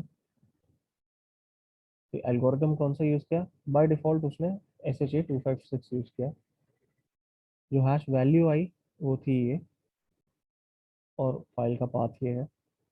अब और एल्गोरिदम अगर मेरे को इसमें कोई यूज़ करना है, तो इसके आगे हाइफन एल्गोरिदम, और एल्गोरिदम में सिंपली अगर तुम एक बार और टैब करोगे तो अब मैं टैब के थ्रू पूरी लिस्ट देख सकता हूँ क्या क्या एल्गोरिदम्स है। MD5, ripe MD 160, SHA 1, SHA 256, SHA 384, 512, mac DDDS। तो बेस्ट है कि SHA 256, 384 या 512 यूज़ करो। MD5 भी यूज़ करना है तो देख सकते हो MD5, ये MD5 हैश है इस फाइल का। अब 256 और MD5 ऑफकोर्स उनकी लेंथ डिफरेंट होती है आउटपुट की। MD5 का आउटपुट होता है 128 बिट का, और SHA-256 जो उसका डबल है 256 बिट्स। इसको रिप्रेजेंट हम बिट्स में नहीं करते, हेक्साडेसिमल में करते हैं, इसलिए इस तरह से है ये। तो एक तो तरीका है simply get file hash command use करके फाइल का नाम दे दो, इस तरह से लिख दो हैश कैलकुलेट हो गया। एक और तरीका है कि एक सॉफ्टवेयर आता है हैश कैल्क नाम का, वो तुम डाल सकते हो अपने सिस्टम में। इंस्टॉल्ड है नहीं सिस्टम पे, चेक करता हूँ एक बार।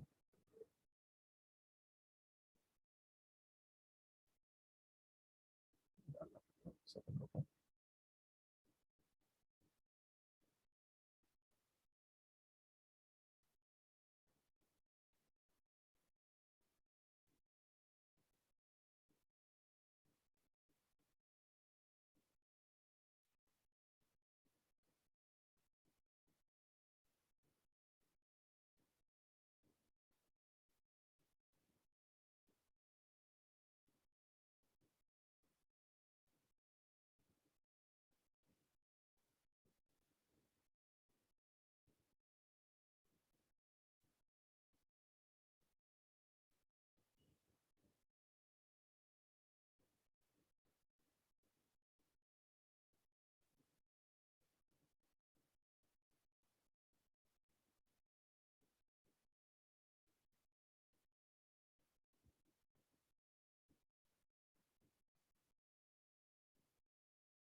ओके, तो ये सॉफ्टवेयर है हैश कैल्क,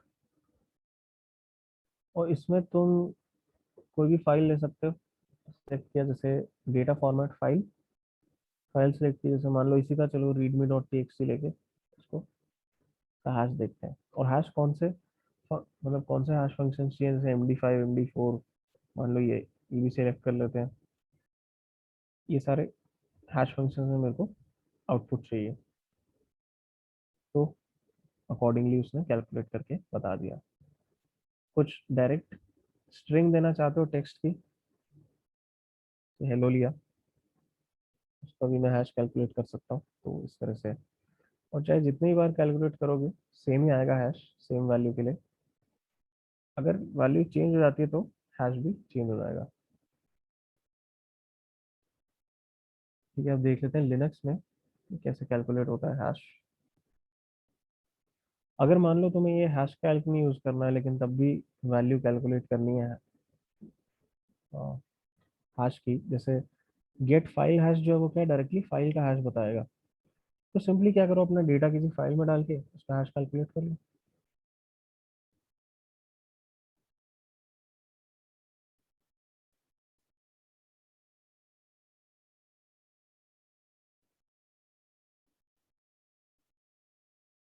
लिनक्स में भी देख लेते हैं, उसमें भी कमांड लाइन में हो जाती है आराम से ये चीज़ें।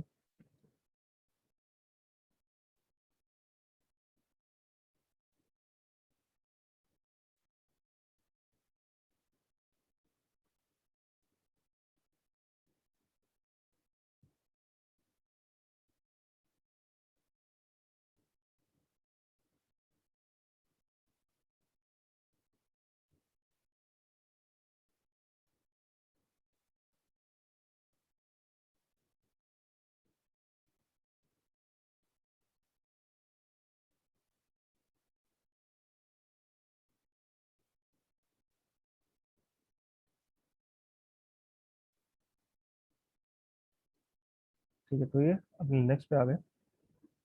अब लिनक्स में क्या है, सिंपली ऐसे फंक्शन है MD5 सम, जैसे MD5 हैश कैलकुलेट करने के लिए।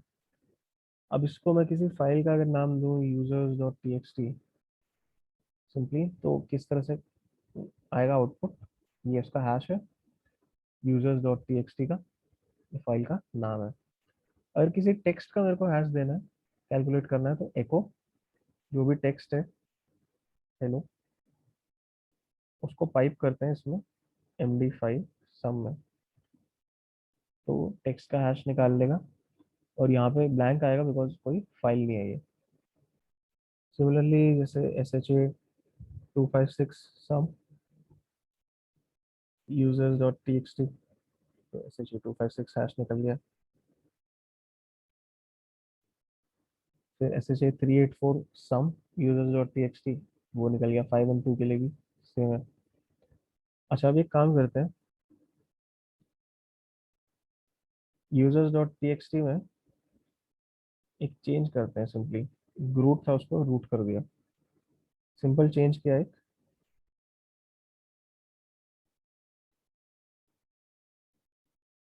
अब क्या इसका हैश डिफरेंट होगा या सेम होगा जो पहले आया था?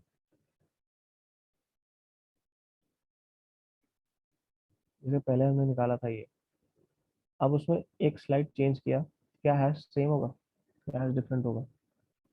चलो MD5 कोलिजन रेजिस्टेंट नहीं है, SHA 256 के लिए ट्राई कर लेते हैं।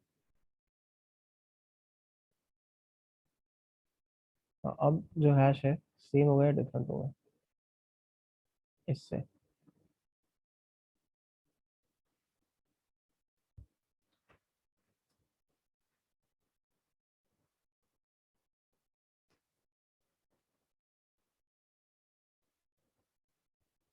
बताओ क्या होगा, सेम होगा डिफरेंट होगा?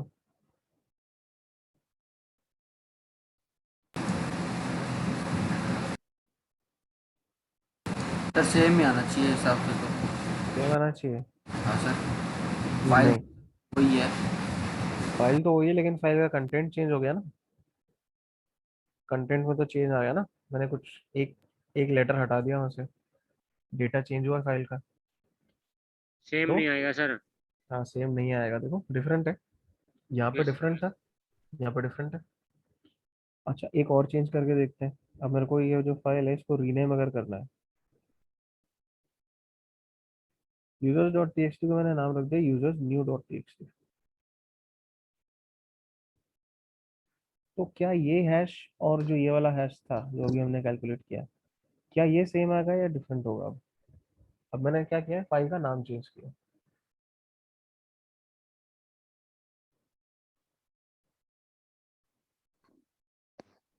सर डिफरेंट आएगा अब भी।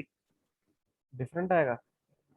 ट्राई करें, 1 मिनट रुक जाओ सर। ट्राई तो मैं करूंगा ही बट, मैं ट्राई कर रहा हूँ सर, 1 मिनट रुक जाओ। चलो मैं बता देता हूँ, यहाँ पे फाइल का यहाँ पे सेम आएगा, ठीक है, users.txt का जो हैश था और यूजर्स न्यू डॉट टी की जो हैश है दोनों सेम है। सर सेम कैसे आ गया? हमें तो चेंज किया, हमने नेम चेंज किया था सर। लेकिन हमने क्या चेंज किया, हमने फाइल का नाम चेंज किया, नाम चेंज किया, अंदर का तो नाम नहीं चेंज चेंज किया किया, सर। लेकिन फाइल का डेटा नहीं चेंज किया ना, सिर्फ नाम चेंज किया। जो हैश है वो डेटा पे डिपेंडेंट होता है, नाम से कोई फर्क नहीं पड़ता। अगर डेटा चेंज होगा फाइल के अंदर का तो हैश चेंज होगा, जैसे हमने देखा कि अभी चेंज हुआ था। नाम से फर्क नहीं पड़ता है, ठीक है, ओके सिर्फ सर। यस। डेटा। ओके, तो ये चीज ध्यान में रखना। Yes sir. अच्छा अब हैशिंग के यूजेस कहाँ कहाँ होते हैं? तो एक तो अभी डिजिटल सिग्नेचर में डिस्कस करता हूँ उससे पहले, और एक सबसे पहला एक यूज मैं बताता हूँ, फाइल इंटेग्रिटी वेरीफाई करना। फाइल इंटेग्रिटी मतलब कि ये चेक करना कि फाइल में कोई चेंजेस हुए हैं या नहीं अनऑथराइज्ड। कैसे चेक करते हैं? अब तुमने काली डाउनलोड किया, तो जो डाउनलोड पेज था वहाँ पे कुछ हैशेस होते हैं, मैं दिखाता हूँ अभी।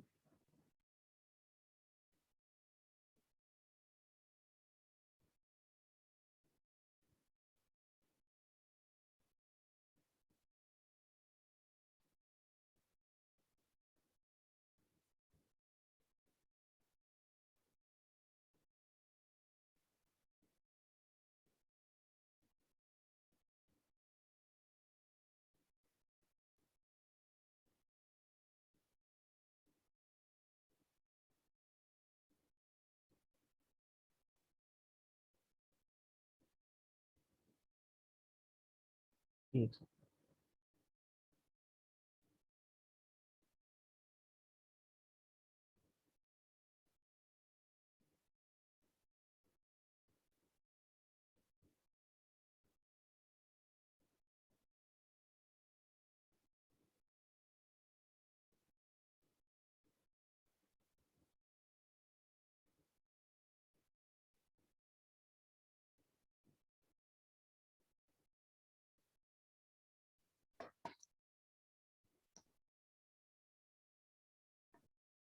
सर हाँ बोलो।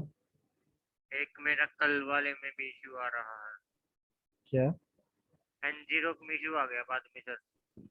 क्या इशू आ रहा है? पहले आप ये करा दो, बाद में करा देंगे सर, बता ठीक देंगे। है ठीक है। अच्छा, तो यहाँ पे जो इंस्टॉलर फाइल्स, यहाँ पे एक सेक्शन देख रहे हो सम का।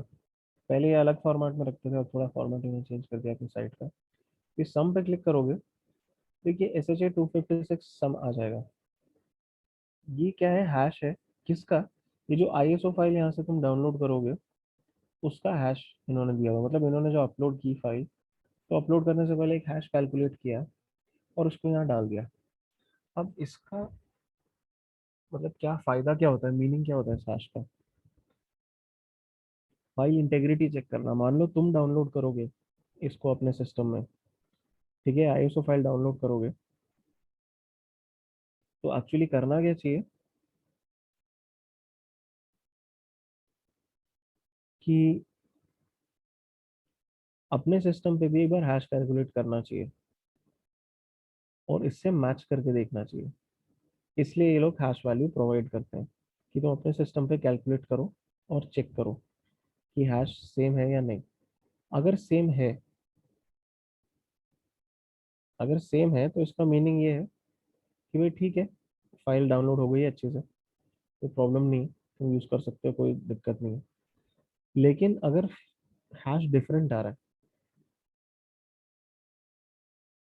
कि तुमने अपने सिस्टम पे हैश कैलकुलेट किया और इन्होंने अपने एंड पे कैलकुलेट किया था अपलोड करने से पहले, अगर डिफरेंट हैशेस हैं तो उसके दो मीनिंग हो सकते हैं। या तो ये कि फाइल डाउनलोड करते वक्त करप्ट हो गई और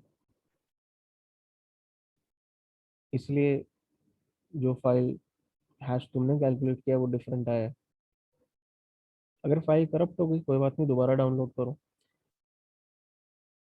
लेकिन अगर फाइल करप्टेड नहीं है, तुमने दोबारा डाउनलोड करके भी सेम ही, मतलब दोबारा डाउनलोड किया तब भी जो हैश है वो अलग आ रहा है, पहले वाला ही आ रहा है, इसका मतलब कि फाइल करप्ट नहीं है। यूजली ऐसा नहीं होता कि दोबारा डाउनलोड किया तब भी हैश मैच नहीं कर रहा, फाइल करप्ट होती है तभी ये होता है। दूसरा एक जो केस होता है वो ये होता है कि तुमने किसी और से फाइल ली या ऑफिशियल वेबसाइट से डाउनलोड की, तुम्हें कोई और वेबसाइट मिली, वहां से तुमने देखा ज़्यादा स्पीड स्पीड से हो रहा, तुमने वहां से डाउनलोड कर लिया, वहां पे हैश अलग आया। तो उसका मीनिंग ये होता है कि किसी ने, हो सकता है इसमें कुछ मैलवेयर डाल दिया फाइल में और वो फिर डाउनलोड हो गया।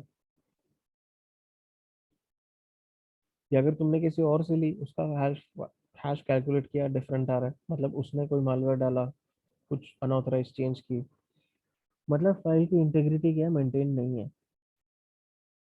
तो इसलिए उस फाइल को नहीं यूज करना चाहिए जिसका हैश मैच नहीं करता इससे। एक यूज केस तो ये हो गया। एक हो गया पासवर्ड स्टोर करने में यूज करते हैं, ताकि अगर किसी को पासवर्ड मिल, मतलब डेटाबेस वो हैक कर लेता है तो उसको सीधे सीधे पासवर्ड नहीं दिखेंगे, उसको सिर्फ हैशेस दिखेंगे। एक होता है पासवर्ड स्टोरेज और एक होता है डिजिटल सिग्नेचर। तो डिजिटल सिग्नेचर मैं बताता हूँ क्या होता है। अच्छा, तुम वो कह रहे थे कुछ दिक्कत आ रही है उसमें NG रॉक में,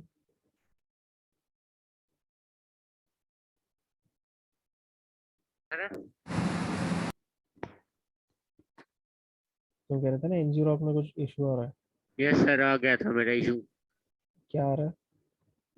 एक मिनट रुक जाओ सर, स्क्रीन शेयर कर रही है। हाँ। ये आ गया था सर, मैंने N0 TCP 1 2 3 4 किया सर, हम्म। तो ये आ गया तो ये कमांड। ./NG रॉक करो ना। क्या सर? ./NG rock. NG ऊपर तो रॉक तो डॉट, एग्जीक्यूटेबल है ना, कमांड थोड़ी ना है। सर ऊपर तो ./NG किया था मैंने, देखो। ऊपर किया था ना, हाँ तो यहाँ पे भी वही करो ना, ./ ही डॉट करो। स्लैश NG किया सर मैंने, ये आ गया फिर। हाँ। तो फिर ये मैंने ये ट्राई किया। नहीं तो ./ ही करो ना, NG रॉक कोई कमांड थोड़ी है जो डायरेक्ट टाइप करोगे और आ जाएगा। तो अब ./ किससे करेंगे? ./ अब सर हाँ हाँ। आ गया। आ गया गया? सर वो तो।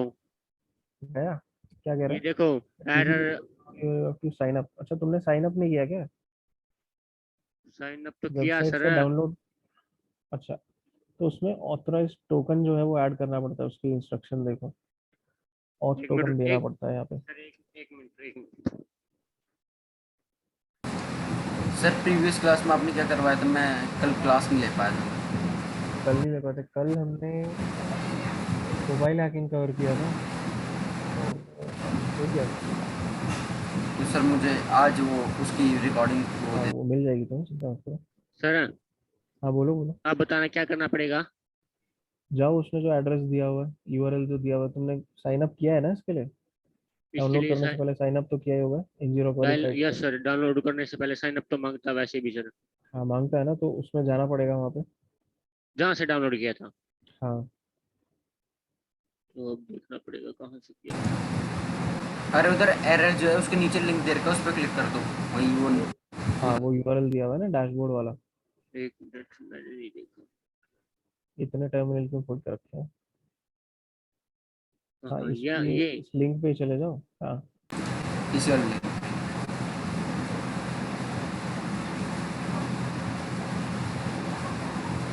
अरे राइट क्लिक करके ओपन लिंक कर दो और फिर सीधा ओपन हो जाएगी लिंक। अरे वो हो सकता है होस्ट पे खोला हो, ऐसा खोला हो, तब दोबारा से लॉगिन कर चेक कर। अब आप लॉगिन करो। दोबारा लॉगिन करें। हाँ यहाँ लॉगिन करो।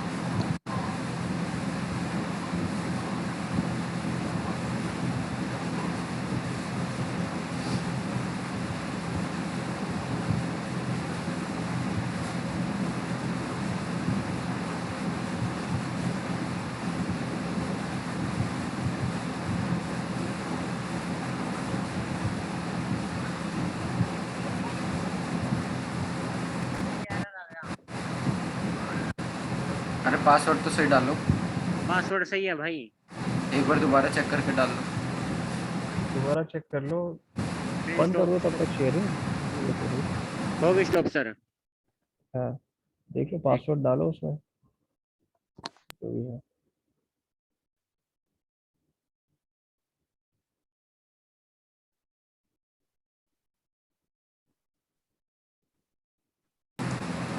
सर एक क्वेश्चन था। क्या? सर ये जो सेम क्लोनिंग होती है सर, ये कैसे होती है? मैंने अभी कल मैं सर न्यूज़ पढ़ रहा था तो काफ़ी केसेस सेम क्लोनिंग के हो रहे हैं सर। SIM cloning? हाँ। सिम क्लोनिंग जैसे कि मुझे भी उतना डिटेल तो नहीं पता उसका। तो बेसिकली क्लोनिंग क्या है, एक एग्जैक्ट सेम वही सिम बन जाता है, मतलब क्या बोलते हैं, जो तो सर वो एक तरीके से डेटा तुम्हारे टेलीकॉम पहले सिम में है उसे टेलीकॉम जो को डुप्लीकेट कर देता कंपनी है उनको तो वो बेवकूफ़ बना रहे सीधा सीधा। है। टेलीकॉम कंपनीज क्यों? मैं ये कहना चाह रहा हूँ जो हैकर्स हैं उन्होंने सिम क्लोन कर ली, एक ही नंबर दो जगह काम कर रहा है। तो सर ये तो एक तरीके से वो फ़ायदा उठाओगे ना। फायदा तो एक उठा ही रहे हैं जगह बट से एक ही जगह से दो जगह नंबर काम कैसे करेगा, एक नंबर दो जगह सर। एक नंबर दो जगह यूजली तो नहीं काम करता। पर सर सिम क्लोनिंग में तो ऐसा होता है क्योंकि सर मैंने जहाँ तक देखा है, जैसे हम्म। आपके फ़ोन पे जैसे मैंने आपकी सिम क्लोन कर ली एग्जाम्पल, हाँ। और आपके पास कोई ओटीपी आया है, जैसे कि मैं हाँ। आपके ट्रांजेक्शन कर रहा हूँ कोई बैंक से, और आपके पास कोई ओटीपी आता है तो वो ओटीपी सेम ओटीपी मेरे पास आएगा। अच्छा, वो एसएमएस वगैरह जो भी है, हाँ हाँ, वो हाँ, चीज़ एसएमएस हो गई वो या सारे कॉल नोटिफिकेशंस हो गई, वो सब चीज़ मेरे पास आएगी आपके तो सिम से related. But sir SIM cloning जो है वो उतनी वो नहीं है, क्या बोलते हैं, उतनी कॉमन नहीं है। अच्छा। हाँ सर कॉमन नहीं है, पर अब की बार जो केसेस है वो ज़्यादा इसी चीज़ के आते हैं सर। केसेस आते हैं इन चीज़ों के, बट इतना कॉमन है नहीं वो।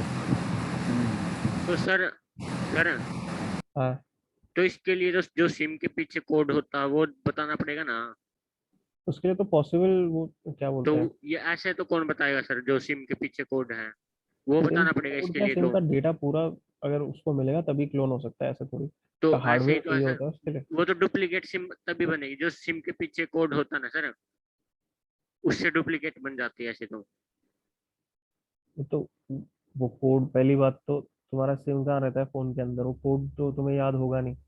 नो सर, ऐसे तो नहीं, और याद नहीं होता सिम किसी के क्लोनिंग भी। के लिए फिजिकल एक्सेस होना चाहिए तुम्हारे फोन के, तुम्हारे सिम कार्ड का किसी के पास।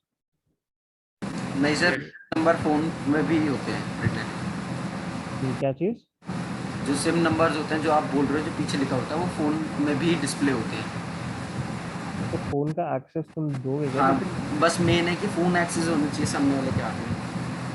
फोन एक्सेस हो तो सिम भी निकाल सकता है, अगर तुम ऐसे बिना सोचे समझे किसी को भी एक्सेस दे दोगे तो उसे कर ही सकता है कुछ भी, तुम दोगे थोड़ी ऐसे। वही बात। तो सर विदाउट फिजिकली एक्सेस ऐसा कुछ नहीं हो सकता? नहीं, विदाउट फिजिकल एक्सेस नहीं होगा फोन यार, उसको कुछ डिटेल तो चाहिए होगा तुमसे, या तो वो तुमसे डेटा डेटा मांगेगा, वही तो। कुछ तो डिटेल चाहिए होगा उसको। सर, सर हाँ बोलो बोलो। मैंने कर दिया, स्क्रीन शेयर करें? हाँ करो। एक मिनट रुक जाओ सर। स्क्रीन किया गया सर अब। अच्छा ये ऑथ टोकन मिल गया, ठीक है, इसको एक बार कॉपी कर लो। कर दिया कॉपी सर। किया? हाँ स्क्रॉल करो नीचे, स्क्रॉल डाउन करो, करो करो, कॉपी तो हो गया ना, अब नीचे स्क्रॉल करो। ये नीचे भी नहीं हो हाँ रहा। ये जो, अच्छा एक सेकेंड, ये तुम्हारा ही टोकन दिया हुआ है ना इसमें? क्या सर? ये तुम्हारा ही टोकन दिया हुआ है ना इसमें, या टोकन उसने एज एन एग्जांपल एक बार तो कंपेयर करना कि जो इसमें कमांड लाइन में एग्जांपल दिया है वो तुम्हारा टोकन मैच कर रहा है या नहीं। कमांड लाइन में एग्जांपल ये वाला सर, एग्जांपल। अरे ये जो आगे हैश कोड टाइप से लिखा हुआ है, जो उल्टा सीधा लिखा हुआ है ये, और जो आउट पर लिखा हुआ है देखो। तो सेम है या नहीं वो? हाँ सर, सेम है। सेम ही है ना, ठीक है तो सेम सेम है उसको सर, तुम सेम सेम है। है। ये वाला कमांड पूरा कॉपी करके पेस्ट करके चला दो अपने उस पर। सर एक मिनट, इसकी आवाज थोड़ी हो रही है, म्यूट करना भाई को। हाँ, हेलो इसमें सर। ये जो कमांड है ना इसको कॉपी करके चला दो, या इसको हाँ। सर। हाँ ये पूरा dot slash n zero auth token करके ये पूरी लाइन कॉपी कर लो। एक मिनट तो सर, वो आगे डॉट रह गया। अब डॉट खुद लगा लेना, कोई बात नहीं, कॉपी कर लो, कमांड लाइन में चला दो इसको एक बार।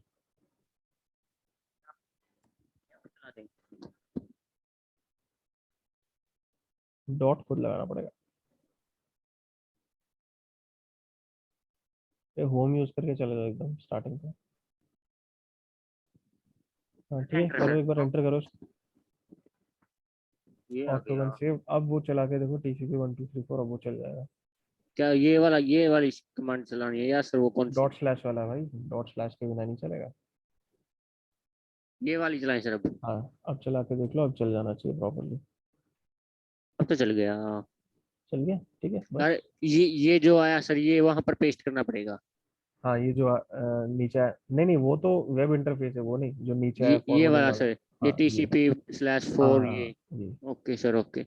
ये सर सभी का अलग अलग होगा? हाँ वो तो अलग जो भी हो, मतलब वो तो उसने ऑनलाइन वेबसाइट पर जो भी अवेलेबल होगा पोर्ट, वो तुम्हें बता देगा। Yes sir. सर, हाँ बोलो। तो जैसे हमने ये फोन में कर दिया, किसी के में एक्सेस ले लिया किसी का फोन का, हमें सर हाँ। हमारा टारगेट का, हम्म। तो उसकी सिम की भी, ओ, कॉल की भी सर कर सकते हैं हम? कर ही सकते हो अगर नहीं, फिजिकल एक्सेस लिया तब। फिजिकल ही तो अब भी तो ऐसे ही हाँ, जैसे हमने अब एक्सेस ले लिया टाइगर टारगेट का, हाँ, तो सर हम उसकी जो उसके पास जो भी कॉल आएगी तो उसकी हम्म। साउंड टारगेट की भी, और जो उसका साथ को बात कर रहा है वो भी सुन जाएगी? ये सिम क्लोनिंग की बात कर रहे हो या नॉर्मल सिर्फ एक्सेस की कह रहे हो? क्या सर? देखो फिजिकल एक्सेस में तो तुम्हें सब कुछ कर ही सकते हो, फिजिकल एक्सेस मतलब फोन मिल गया तुम्हें सीधा सीधा। तो लेकिन इसमें भी तो अगर फिजिकल एक्सेस ही होगा ना सर, इस किस में, जो हम बना रहे हैं? नहीं उसमें फिजिकल एक्सेस थोड़ी मिला तुम्हें फोन का, वो तो तुमने फोन को उसमें कुछ मैलिशियस इंस्टॉल करा है, बट वो फिजिकल एक्सेस थोड़ी दे रहा है तुम्हें, वो तो तो तुम्हें कमांड लाइन एक्सेस दे रहा है ना। वो तो कमांड लाइन तक एक्सेस लिया है ना सर वैसे तो। ये तो कह रहा हूँ कमांड लाइन एक्सेस में तुम अगर वो करो तो जैसे उसमें ऑप्शन हमने देखे थे ना कि माइक रिकॉर्ड कर सकते हो, ये सारी चीजें कर सकते हो। तो अगर माइक रिकॉर्ड कर रहे हो तो जो भी वो बोल रहा है वो तुम्हें सुनाई देगा। तो वो तो बाद में सुनेगा ना। सर जो पेलोड जनरेट करने वाला था, हाँ, तो सर वो तो मैंने कर लिया था। अगर सर किसी ऐप में चेंजेस करने हो, उसमें पेलोड जनरेट करना हो तो ऐप में चेंजेस ऐप करना के मतलब थ्रू ऐप के थ्रू पेलोड भेजना हो हमें किसी के वास्ते। आपके थ्रू पेलोड भेजना होगा, उसके भी तरीके हैं वैसे। वेनम के थ्रू उसको एज अ टेम्पलेट यूज कर सकते हो एपीके को, -X ऑप्शन यूज करके। दोबारा बोलना सर। -X, -X करके उसको एज अ टेम्पलेट यूज कर सकते हो। जो जैसे ऑलरेडी कोई एप्लीकेशन है उसके अंदर डालना है तो। ओके। ठीक है, तो तो सर पीडीएफ का भी हो जाएगा ऐसे तो। पीडीएफ, सर नहीं नहीं पीडीएफ में नहीं होता वैसे। पीडीएफ एप्लीकेशन, पीडीएफ तुम का नहीं होगा। सर एप्लीकेशन फिर भी भेज रहे क्लास की हो, रिकॉर्डिंग सेंड कर। रिकॉर्डिंग मिल जाएगी, तो पहले उसको पूछ रहे हो तो बता दो। बता दो बता एप्लीकेशन भेज रहे हो तो वो तो दूसरी एप्लीकेशन के अंदर जाएगी ना। पीडीएफ तो क्या है, वो तो फाइल फॉर्मेट ही डिफरेंट हो गया। सर पीडीएफ से कोई परमिशन थोड़ी ना अलाउ होती है, वो सिर्फ ये परमिशन अलाउ कर सकता है कि ऐप खुल सकता है, नहीं खुल सकता बस। पीडीएफ तो डिफरेंट हो जाता है ना कंप्लीट। हाँ वही बात है, पीडीएफ तो कंप्लीटली डिफरेंट। सर ये है कि एपी के थ्रू हम उसके फ़ोन से काफ़ी कुछ एक्सेस लेते हैं, जैसे कैमरा एक्सेस हो गया, माइक्रोफोन हो कैमरा, गया, माइक, ये सब एक्सेस मैसेजेस ले हो सकते गए, कॉन्टैक्ट्स हो गए, ये सब हम एक्सेस ले सकते हैं उससे। ये सब एक्सेस ले सकते हो। एप्लीकेशन इंस्टॉल अनइंस्टॉल करवा सकते हो। वही फाइल्स चीज़। तो अब उनको कर ही सकते हो, जो भी फाइल्स चाहिए, अगर कुछ फाइल अपलोड करनी है, डाउनलोड करना है, ये सब तो कर ही सकते हो वैसे भी। यस। तो सब इसका मतलब सब एक्सेस कर सकते हैं सर हम। हाँ, तो तुम तो आए थे ना कल के सेशन में। ये मैंने तो पता है सर वैसे।